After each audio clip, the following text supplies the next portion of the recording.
برحب بحضراتكم من جديد في الجزء الأخير من حلقتنا النهاردة، ويوم جديد من تلفزيون القناة، لكن هذه المرة مع انطلاق النسخة الثانية من ملتقى إعداد القادة، قادة بإرادة دي بتنظيم جامعتي قناة السويس والإسماعيلية الجديدة الأهلية. طب نعرف تفاصيل. اسمحوا لي بقى أرحب بضيوفي النهاردة، بداية الأستاذ محمد نبيل، مدير العلاقات العامة والمراسم بجامعة الإسماعيلية الجديدة الأهلية، ومنسق عام الملتقى والمشرف على مركز إعداد القادة. اهلا بسيادتك يا فندم، وبرحب بضيوفك الكرام ومشاهدينك الجمال. كمان بيشرفنا بقى مجموعة بقى من اللي هنقول ايه ممثلين او كلهم مميزين، بس هنقول الممثلين عنهم. احمد محمد، طالب طبعا بكلية الهندسة قسم الذكاء الاصطناعي. برحب بيك يا باشمهندس، نور الدنيا. نورك يا فندم، اهلا وسهلا بحضرتك. كمان بيشرفنا سيف الدين حسام، طب اسنان. منورنا يا دكتور. اهلا وسهلا بحضرتك. الله يخليك. ومريم رضا، علوم صحية. منورنا يا مريم. طيب خلينا ناخد كده فكرة عامة عن فكرة الملتقى وإعداد القادة، كده إيه نعرف السادة المشاهدين بيها. ان شاء الله مركز اعداد القادة كان بينظم الملتقى الثاني لجامعات تحالف اقليم القناة وسيناء، واستضفنا 15 جامعة من الجامعات المصرية اللي هم جامعات التحالف، وبيبقى الملتقى فيه العديد من الأنشطة كويس. اللي بتساعد مع الدولة في زرع الانتماء لدى الطلاب. الملتقى أخدوا فيه محاضرات أمن قومي، وأخدوا تنمية بشرية، واسمح لي أشكر طبعا دكتور سمير غنيم وكل الناس اللي وقفت في ظهرنا عشان الملتقى يظهر بالصورة المشرفة اللي ظهر بيها. وبشكر طبعا كل الولاد بتوع المتطوعين اللي مثلوا الجامعة خير تمثيل، وكان مظهر مشرف جدا.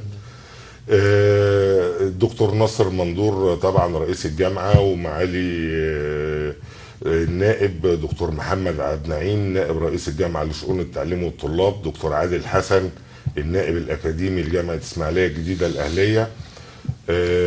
كانوا بيدعمونا بكل ما نحتاجه عشان خاطر الشباب بتاعنا يستفيد الاستفادة القصوى من الملتقى. فكان يعني أخذنا محاضرة أمن قومي من خلال العميد حسن فوزي المستشار العسكري لمحافظة سيناء السابق، ودكتور سمير غنيم كان في التنمية البشرية وهو محاضر بأكاديمية الشرطة وفي الأمم المتحدة. يعني بصراحة الطلاب استفادوا جدا من المحاضرات بتاعته، لأن احنا ابتدينا نبعد عن موضوع فكرة، انت عارف الشباب الجديد يا حسام بيه بيبعد عن المحاضرة اللي هي تبقى حشو أكاديمية أكثر من تمام. فعمل نظام الكبسولة، ازاي ان انت تتفاعل كطالب بالمعلومة البسيطة اللي عندك وتشارك فيها التجربة بتاعتك. فكان في مشاركة جامدة ايجابية جدا من الطلاب. هرجع لحضرتك مرة تانية علشان نعرف الناس اعداد القادة وبنشتغل عليها ازاي، وازاي بيتم انتقاء كمان الطلبة فيها. لكن خلينا نروح للشباب. ابدا بيك يا ابو حميد. انت طالب في كليه هندسه، في النهايه كليه عمليه محتاجه شغل كتير والكلام ده كله. ايه اللي بيخليك تفكر ان انت تنضم لحاجه زي كده؟ والله وانا يعني في البدايه كنت حابب الشغل بتاع الانشطه الطلابيه والكلام ده. جيت في اول سنه توجهت للاستاذ محمد نبيل، وكتبنا معاه استماره وكده. وكانت اول فعالياتنا معاه كانت تنظيم حفله يناير سنه 2024. دي كانت بداية فعاليات المركز. بعدها جينا طبعا كان عندنا تنظيم مجلس أعلى للجامعات، وتنظيم المجلس الأعلى للجامعات كان طبعا بحضور وزير التعليم العالي دكتور أيمن محمد عاشور. طبعا فلقيت إن الواحد فعلا بيستفيد من حاجة زي كده، وهو فعلا خبرات وتنمية مهارات الواحد بيستفيد منها، سواء كان في وجود مركز اعداد القاده او الكلام ده. يعني انت اللي دورت عليهم ولا عرفت ازاي اصلا؟ لا، هو الفكره جت ان انا عرفت من طلبه ان في مركز عندنا في الجامعه، في مركز اعداد القاده وكده. فبالتالي توجهت للشؤون عندنا، فقابلت الاستاذ محمد وكده. فهو عرفني الطريق ومدة استمارة، وعرفني احنا ازاي تكون معاهم شغلنا يعني. بالظبط. مهم. فهو عرفني طريقة الشغل وكده. طب بالنسبه لك يا سيف برضو يعني قول لي على تجربتك.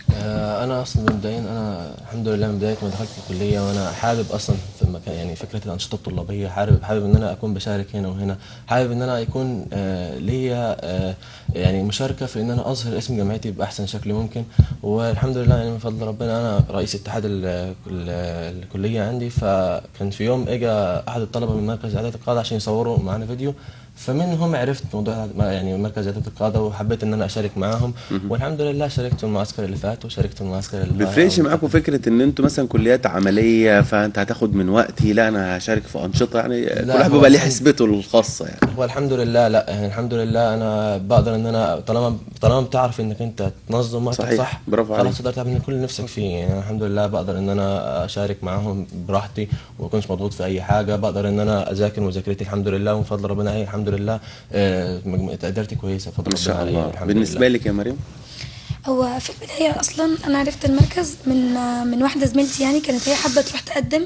بس هو أنا بحب الأنشطة، يعني أنا أصلا من النوع اللي هو بيحب يكتشف حاجات كتير قوي. برافو عليك. فأول ما دخلت الجامعة ما كنتش حابة فكرة إن أنا أكون في دراسة 24 ساعة وبس، لأن برضو إحنا مغتربين فهحس بملل يعني. فكنت عايزة حاجة بس اللي هو إيه يعني تخليني أحب الجامعة أكتر.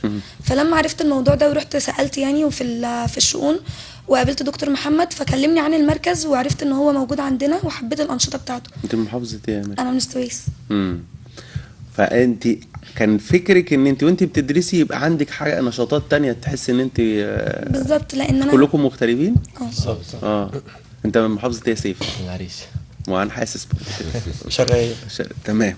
هبقى ارجع للاستاذ محمد على فكره مركز اعداد القاده. في ناس كتير بتسأله يعني ايه مركز اعداد القاده؟ يعني ايه شباب صغير ومركز اعداد القاده؟ يعني بتعملوا ايه؟ بتنتقوا الطلبه على اساس ايه؟ بتقدموا لهم في ايه؟ عشان حتى اللي ما يعرفش يبدا يفهم الفكره نفسها. انا بكلم حتى على اولياء الامور. تمام. هو سؤال جميل جدا من حضرتك عشان كمان باقي الطلبه تعرف وتنضم لينا ان شاء الله. ان شاء الله. مركز اعداد القاده بيأهل الطلبه للحياه العمليه. كويس قوي.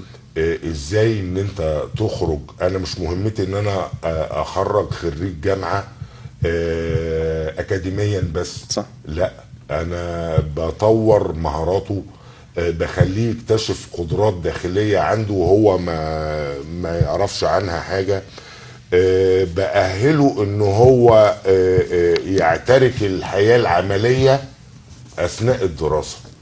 المواقف اللي بيتحط فيها وازاي ان هو يقدر يشتغل تحت ضغط كويس. ويواجه الصعوبات عشان يوصل للي هو عايزه، هي دي مهمة المركز. بتعملوها ازاي دي برضه؟ يعني اختلاف تخصصات كل واحد عنده نقدر نقول والله لازم يكون عند يعني. الطالب الرغبة داخليا من عنده ان هو يجي يشارك. بالاضافة لان لما بيشوف ملتقى زي الملتقيات اللي احنا بنعملها والحمد لله يعتبر عمل رواج واسع جدا على الجامعات، لدرجة ان في جامعات مش في الاقليم حبت ان هي تقول احنا عايزين نشارك معاكم النسخه اللي جايه طبعا. فاحنا بنشتغل على الطالب ان احنا بنعمل نظام ان انت تبقى قائد في مكانك، والقائد ده ليه مواصفات.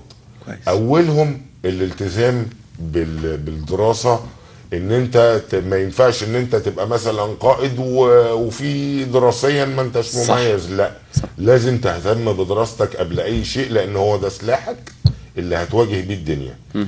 ثانيا الطلبة الجمال دول بصراحة بيتعبوا جدا معانا في ان احنا نرتب الشغل اللي هيكون ليه بعد كده صدى واسع، من خلال ان هو يعمل بروجرام ونشوف قدرته على الابداع ايه في ان هو يطور مهاراته ويكتب بروجرام مميز يستضيف بيه الملتقيات اللي جايه، ايه الانشطه اللي هو مثلا عارف ان زمايله بيحبوها عشان يبقى فيه مشاركه ايجابيه وفعاله. غير ده المركز بيحاول ان هو يعمل خريطة للأنشطة بتاعته على مدار العام. فاحنا بننتقي الطلبة المميزة وبنشوف الطالب اللي قدرته بسيطة او ضعيفة، وبنحاول ان احنا نشركه ونعتمد عليه ونديله الثقة في نفسه، وبنخليه هو اللي يقود كمان.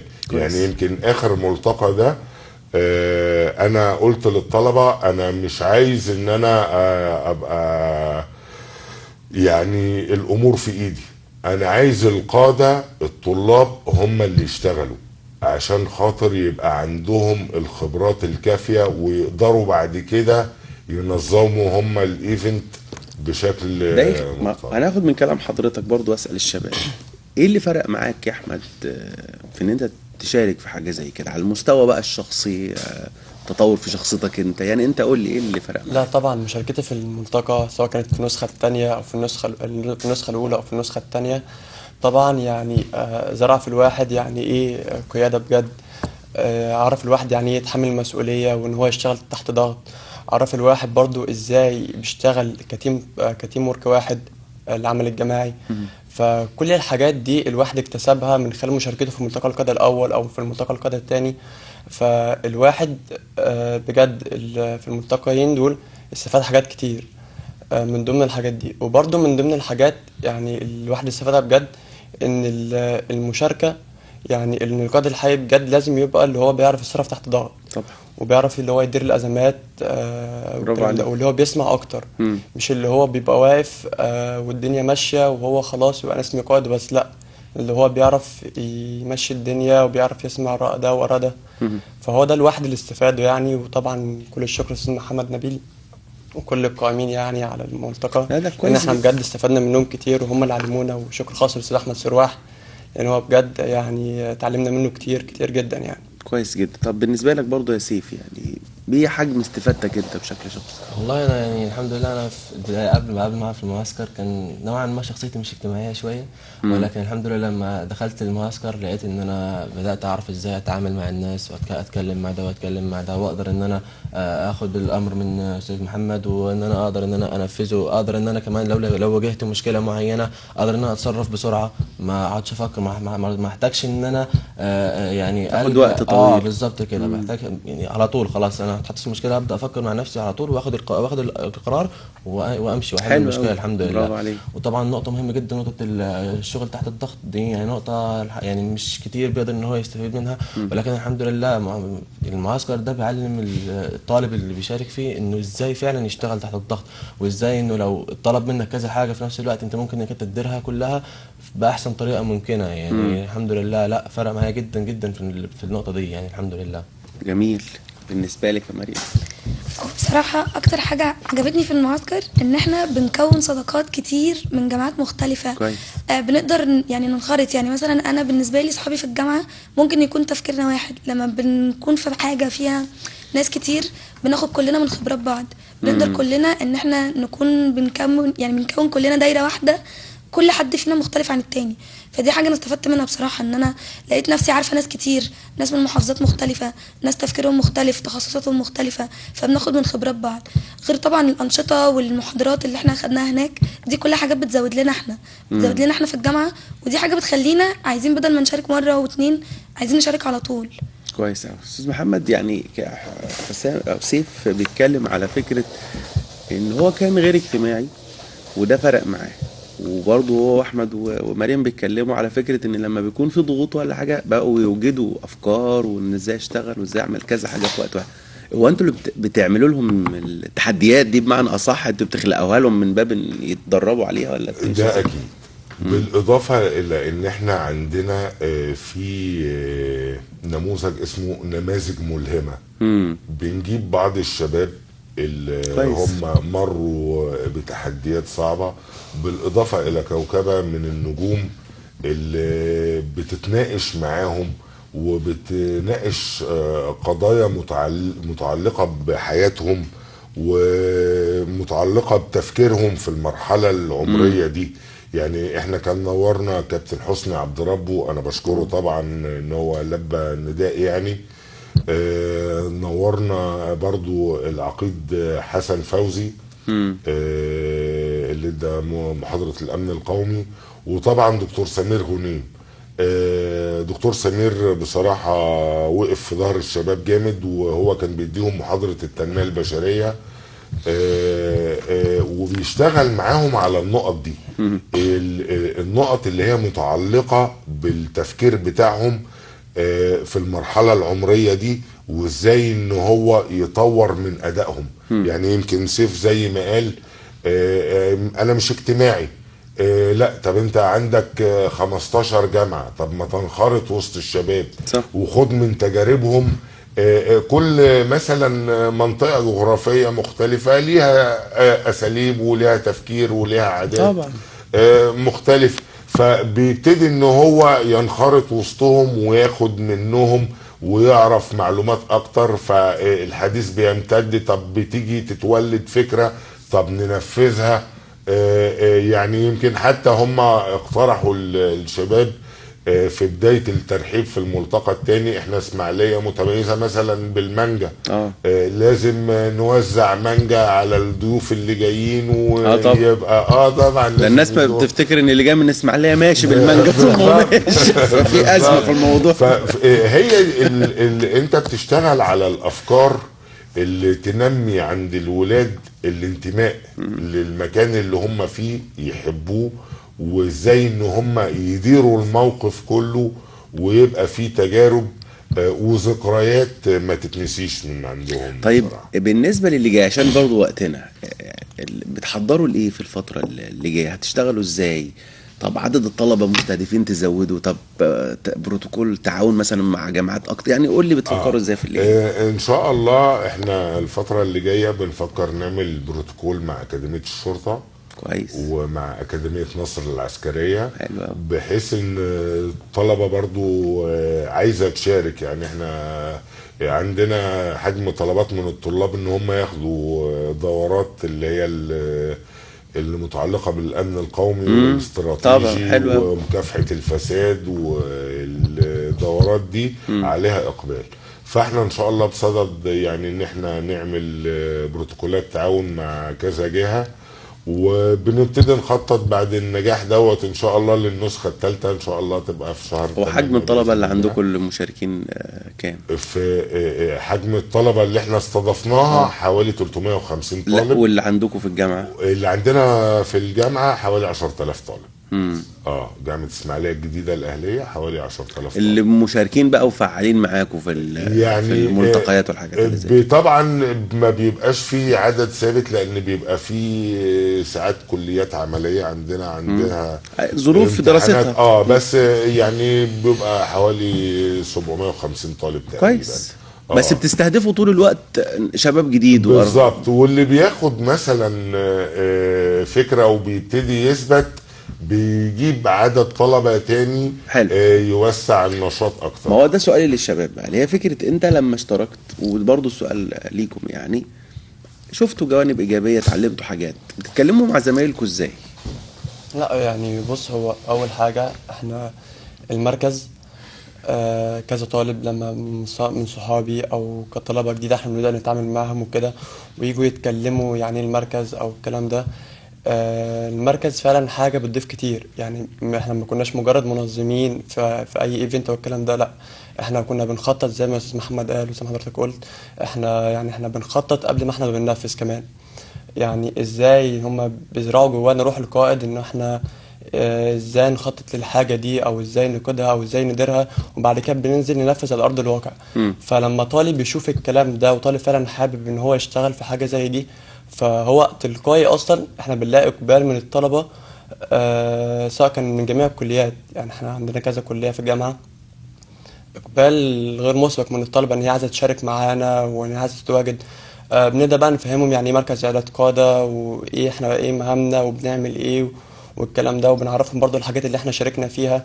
فده من ضمن الحاجات اللي هي يعني بتخلينا احنا معتزين وعندنا انتماء لمركز اعداد القاده والجامعه طبعا. بالنسبه لك يا سيف برضه؟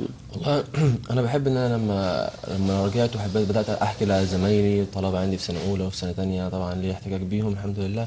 بدات ان انا احكي لهم تجربتي في المعسكر أنا كانت ازاي، كلهم الحمد لله كانوا مبسوطين جدا منها. يعني كانوا كذا حد قال لي طب احنا عايزين نشارك المعسكر الجاي، فبدات ان انا ايه يعني اقول لهم خلاص ان شاء الله هبقى اتواصل مع القائد محمد نبيل ان احنا يعني ندخلكم معانا المعسكر الجاي ويكون لكم مشاركه حلوه باذن الله. وكانوا الحمد لله كلهم مبسوطين جدا وعرفتهم قد ايه يعني تعرف يا سيف انت عملت الحاجه ونقضها دلوقتي يعني ايه، ما اقصدش حاجه غلط يعني. انت كنت واحد بتقول انا غير اجتماعي ودلوقتي بقيت انت الاجتماعي وانت اللي بتجيب الناس. هو ده اللي اتعلمته فده حاجه كويسه الحمد لله. يعني. طبعا انا ما كنتش كده ابدا، ومشاركتي في المعسكر اللي فات مع مشكلتي يعني انت من حد انا مع نفسي كده وحابب اعيش في حالي وفي هدوء، وده جانب لطيف يعني مش وحش، لكن لحد تاني انتوا ساكتين ليه؟ تعالوا معانا بقى. فده حلو قوي. انا اتكلم معاهم زي كده وكانوا مبسوطين جدا، وبدات الحمد لله وانا اتبسطت من نفسي ان انا الحمد لله اتعلمت حاجه زي كده كنت انا بسعى ليها. تعرف ان ده هيفرق معاك حتى على المستوى المهني. انت ان شاء الله هتبقى طبيب يعني شاطر باذن الله تعالى، فالطبيعي هتحتك بالناس كتير وهيجي لك اللطيف وهيجي لك اللي يطلع. اصلا المكان اللي انا فيه اصلا محتاج مني يكون اعرف بتواصل كويس اصلا مع الناس اللي هتجي لي، البيشنت اللي هيجي لي والكلام ده كله يعني، فلازم يكون عندي الخبره دي اساسا. فكنت سعيد جدا ان انا اكتسبتها بصراحه من المعسكر الحمد لله. مريم جاهزه طبعا، هي كده منتشره. لا والله وفعلا بشكر الطلبه طبعا. يعني احنا كان معانا حوالي 100 متطوع. انا مش عايز انسى حد. استنى عشان احنا هنقفل خلاص الحلقه عشان حته الشكر، لكن نسمع بقى كلمه اخيره من مريم برضو على فكره مشاركتك انت الشخصيه. هو والله يعني قبل ما ابتدي اشارك في الحاجات دي يعني مثلا في الكوميونيكيشن عامه مع الطلاب وكده ما كانش عندي اقوى كوميونيكيشن، بس انا اجتماعيه خلاص. يعني انا اصلا اجتماعيه بطبعي، انا بخش اتعرف على كل الناس، بس ما كنتش يعني ما عنديش برضو مهاره التواصل يعني. اجتماعيه بس ما عنديش مهاره التواصل، ان انا اعرف اتكلم امتى، اقول ايه، اتعامل مع ده ازاي كده. فدي كلها الحاجات دي لما بنكتسبها بنعرف كويس ان احنا نواجه برضو اصحابنا. صح. يعني حتى اصحابي وزمايلي معظمهم اصلا بقوا يعني بقينا احنا اللي مسيطرين على العلاقات بصراحه. برافو عليك. حضرتك حابب تذكر المتطوعين كلهم؟ طبعا. الشباب دول تعبوا جدا وكانوا نموذج مشرف بصراحه وواجهه مشرفه للجامعه، وظهروا بمظهر جميل. يعني في عندنا إيمان كانت بتقدم الحفلة وقايمة بدور المذيعة، يعني كده دخلت على التخصصات وهنبوظ الدنيا كده.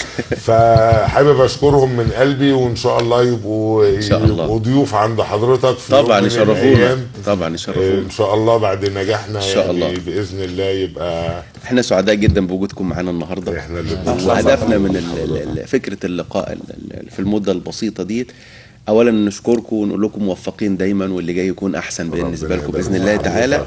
وفي نفس الوقت بنقول احنا مستنيين كتير منكم ان شاء الله، ونعرف الناس هو ده عباره عن ايه. انا على فكره سئلت قبل كده يعني ايه اصلا مركز من ولي امر، يعني ايه مركز اعداد القاده.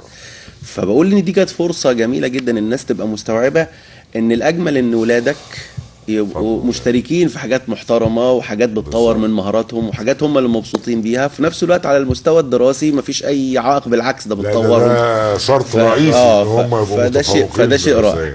فاستاذ محمد احنا سعداء جدا بوجود حضرتك معانا، وبشكر حضرتك على اتاحه الفرصه للشباب الجميل ده. شرفتنا ونورتنا.